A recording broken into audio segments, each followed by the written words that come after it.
All right, Priscilla Forgie, it's a pleasure to meet, and I'm excited to chat about your upcoming race at hand here, the CCC in Chamonix, France. How are you doing today? Great. Yeah. Thank you so much for having me. It's a pleasure to have you here, and I told you ahead of time I might ask some weird questions, but I find your background fascinating. I love it. I want you to rank these three events in terms of cool factor and course beauty. The first one is the Canadian Death Race. The second one is Ultra Trail Harikana, and the third is the Squamish 50. How are you ranking those three on those guidelines and why? In terms of the cool factor, you said? The cool factor. Okay. So, hands down, my first would be Squamish 50/50. It was like, I always say, I'm like, everyone needs to do the Squamish 50/50. It's absolutely amazing. I love the trails there. I like the race director, Gary Robbins, is absolutely amazing. It's just like the atmosphere it's beautiful. It's just totally a race to be at. What's Second, next? the next, I have to say Canadian Death Race because it's my like it feels like my racing hometown where I started running, like in terms of Alberta racing, and so every time I go to the Death Race, I know everybody there. The trails went like there's a bit more double wide trails, and I'm more of a single track fan, Okay. and but it is a wild weekend. It's a grueling race and a cool experience. So I totally recommend anyone to check that out. But I don't want to also UTHC is amazing. I those trails just absolutely brutalized me. They're way more technical than what I expected. So I probably fell like 20 times throughout that race. I have long been fascinated by that one. I grew up in Maine, like just on the Canadian border Okay. there, where the race is based, and it's always had an attraction. I know it was on the Ultra Trail World Tour at one point, and anyways, seems fascinating. But three cool races, and I don't know. I love shedding light on the Canadian ultra scene. So great to get your expert opinion. Yeah, no, definitely all races to check out. They're all very different. So it's super cool. I'm always encouraging people like go out and do something new and do some like try something different out of your comfort zone. UTHC was definitely that for me. I didn't realize until I was actually on the trails, but it makes for good stories. From what I understand, correct me here if I'm wrong. You're based somewhere in the Edmonton, Alberta area. Yes. What's the training scene like there? What do you like about it? What makes it great to be, an aspiring So pro professional trail runner? whenever I talk to someone and I tell them I'm from Edmonton, I say, well, it's not really a place to visit. You should go about 4 hours towards the mountains and check out around like Canmore or Jasper. However, the community in Edmonton is wonderful. Running and just in general, people there, that's what keeps me there. Um, and they have a really beautiful river valley that I would definitely check out if I was heading over to Edmonton. Um, but it's quite industrial and we don't have a lot of elevation, so I make a lot of trips to the mountains. This episode is brought to you by Oladance, wireless Bluetooth headphones which deliver 19 hours of battery life, superior sound, the ability to safely hear your surroundings, and an open ear design so you don't get that achy feeling from wearing them for a long time. I've used these for the last 10 months of training and racing, and if you're curious, head over to oladance.com/ST and use code ST at checkout for $30 off their OWS2 headphones. Also, thanks to Pillar Performance. Pillar, spelled Pillar, is a sports micronutrition company that I was introduced to after having Sam Parsons from Tin Man Elite on the show a while back. I have been using their pineapple coconut flavored triple magnesium product, which delivers high potency magnesium glycinate for better sleep and added recovery during my training blocks. If you'd like to try Pillar today and you're an American based listener, head over to thefeed.com/pillar and use code Singletrack in all caps for 15% off your order. For international listeners, that same code with that same discount will work on pillarperformance.shop. Finally, thanks to Kodiak Cakes, makers of my favorite pancakes. Their mixes aren't just delicious, they're also 100% whole grain and packed with 14 grams of protein per serving to immediately help with that recovery process. So if you want to try them yourself, head over to their website, get a few boxes of the mix, and use code SingleTrack15 at checkout for 15% off your next order. Another thing I'm curious about is just like, I don't know if I'd categorize it as a rapid rise, but if you factor in, COVID putting sort of a stop on a lot of races, it seems like a lot of your progress has been made in the last 2 years in particular in terms of, key results at big races. Um, for you, when you reflect on it, like what did it take to get this good this fast? Do you attribute it to natural talent, like a proclivity towards trail running? Are you more of like a hard worker? Is it a little bit of both? How do you think about it? I only started getting coached this year by David Roche. I had always said I would never get coached. I'm like, no one's going to like me to coach me because I really like running in groups. I don't really like sticking to a specific plan. Uh, and kind of just like, I just want to go out and run and have fun. And I didn't want the fun to get taken out of it. Um, but I just, I don't know. Like, even with having David as a coach, he's still super flexible with me when I want to change things. And I think that's what keeps me kind of just continually progressing, is that I take rest days whenever I want. Like if I'm feeling like I need extra rest, I listen to my body in all of my training. Mm. And so I feel like I'm just getting better and better. I feel like I haven't hit any sort of wall yet. And every time I go out in another race, I'm like, oh my God, I actually pushed harder than I thought I would ever able to.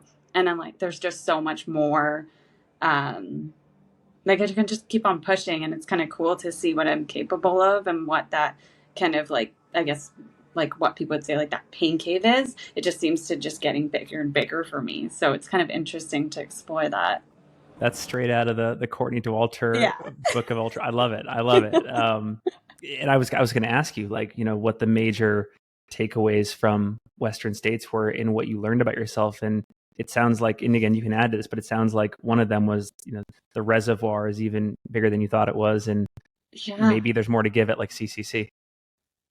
Yeah, that's what I hope. I um definitely with Western States, I was like, I really started pushing at the last 30K. I had taken my partner to pace me at that point, and I hadn't been with anybody until that point. And um, he just kind of was like, yeah, you're not running, you're not walking any of the hills. And I was like, oh, okay, I'm going to try to not walk any of the hills. And then I just ran the whole time. And I was like, actually, once I just put my head down and like, just keep going, you can keep going. You just have to kind of be really uncomfortable to do that. And I kind of liked it though. It's like the weird us runners things that we're like, we put ourselves through. And we're gonna like, I know it's really horrible, but I liked kind of feeling like that because I don't know, you just have like this different side of you that you don't see a lot, that you get to challenge. And I, so I'm hoping with CCC, like I'm really going in, putting my head down. I'll look up sometimes at the views and just like really just running my own race. And like most, I'm pretty sure everyone says, but I just want to kind of give it my all. And it will likely be my last race of the year. So if I'm damaged by the end of it, then so be it. Are you energized by these bigger spectacle events and like a greater density of competition on the start line? I mean, I know you just said, a lot of this is about just like getting in touch with yourself and getting the best out of yourself on race day. And could be that it doesn't really matter what the start line is. But with a race like CCC, is that a factor for you at all in terms of, pushing harder and motivation, stuff like that? Definitely pushing harder. I try my best to not, like, I've never been a big group sport person, and that's kind of why I've veered more towards running, because competition, it just doesn't jive well with me, like being competitive with other people. Maybe because there is that kind of comparison that you start having, and it doesn't bring as many uh, it brings less positivity, I find. And so for me though, but having people that you can try to catch or try to run away from is really encouraging for me, just because I'm competing with myself and I have some kind of baseline to work with.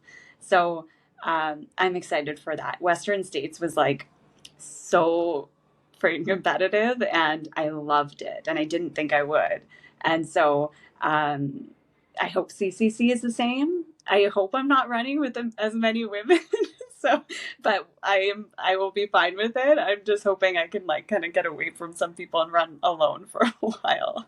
I was looking at your results, and it seems like the Canyons 100K was the big unlock earlier this year, and that obviously got you a ticket into states, also gave you this automatic entry into CCC. Do you ever think about what would have happened if you were just like 2 or 3 places below that podium, and you had to think about like constructing a different summer and fall schedule? Like how would it have played out, do you think? Oh, yeah. Well, I've said like time and time again that I will never plan my whole summer again because it's gonna go out the window. Like every race I run, they just becomes a different plan. And yeah, like this is my first year racing internationally, other than Javelina that I didn't finish. And, but like finishing a race internationally and doing well and really quite enjoying the different, like that new competition that I don't get as much in Canada was really exciting. And it's just kind of created this trajectory to, like make new plans, but, um, I'm very open to wherever that leads me. I'm definitely just kind of like wherever it takes me, and I'm just gonna have fun along the way.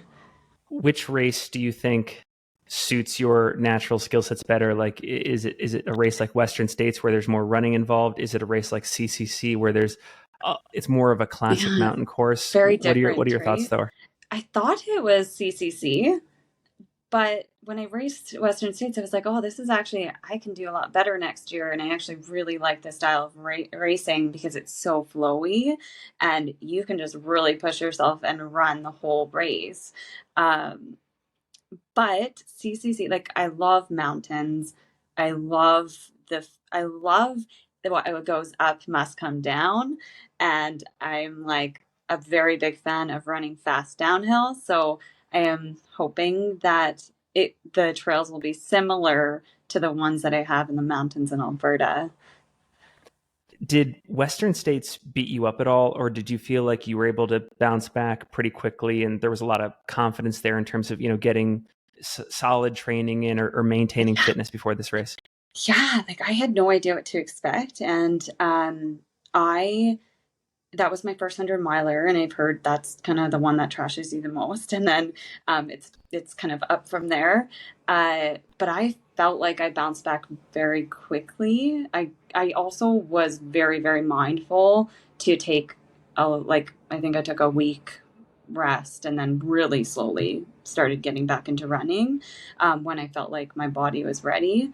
And I think that just I ate really well, did lots of like recovery tools and all that stuff. And I think that really played into my recovery and just keeping mindful of letting my body like heal before trying to push it again. I would rather show up to any race line um, completely recovered than overtrained. So, I know. Last question for you, and typically the answer to this is standard. Like, what do you do in the week before an ultra? But in your case, you're over there in Chamonix right now. There's a lot of there's a big party going on. There's a yeah. lot of festivities. It's a lot of cool sights. The Chamonix Valley is amazing. It's probably hard to hold back and not want to go rip off like a 3 or 4 hour long run right now. What does this week look like for you? Like, are you going to partake in all of that? Are you going to go reclusive? What are you doing? I am very much a recluse a week before a race. I absolutely love race atmospheres, but I like them after I race, and so I will hide away until I have to come out. Eat a lot of food, drink a lot of water, and that's pretty much it. Awesome. Well, Priscilla, it's been great to meet. Great to get to know you. Yeah, Excited for your race this coming week. thank you. We'll make sure to link to all of your social media in the show notes. Awesome. Do you have any final thoughts that you want to leave listeners and viewers with before we go? No, I just hope that everyone has fun watching for everybody racing. I hope they have a good time. I'm really hoping that we don't have 30-degree weather like we're having right now. It's pretty spicy here. But yeah, I think it's just going to be a really amazing week. I'm very grateful to be here and just participate. So hopefully I make it through at the end of the line and in one piece and see it goes. Thanks to Brooks for their support of our UTMB coverage. I've been a fan of this shoe brand ever since using their Cascadia 8 on my 2014 thru hike of the Appalachian Trail. They've now got a new and improved Cascadia 17 out, as well as a high point apparel collection like this rain jacket that I'm wearing right now. Head over to brooksrunning.com/singletrack to check it all out. Also, thanks to Morton. Morton fueled over 80% of my run during the 100-mile wilderness earlier this month. I used 25 of their hydrogels and 10 of their 225C bars in the process. They all went down easy. There was no palate fatigue, and the all-natural ingredients made me feel good throughout. These are also the same products used by top athletes like Tom Evans and Kilian Jornet. So head over to morton.com to take a look and maybe even to try some yourself. Finally, thanks to Features, makers of my favorite trail running socks. They're durable, they're stylish, they're comfortable. And again, these are also trusted by many of the best athletes in our sport. If you'd like to give them a try, head over to their website, grab a few pairs, and use code SingleTrack20 at checkout for 20% off your next order.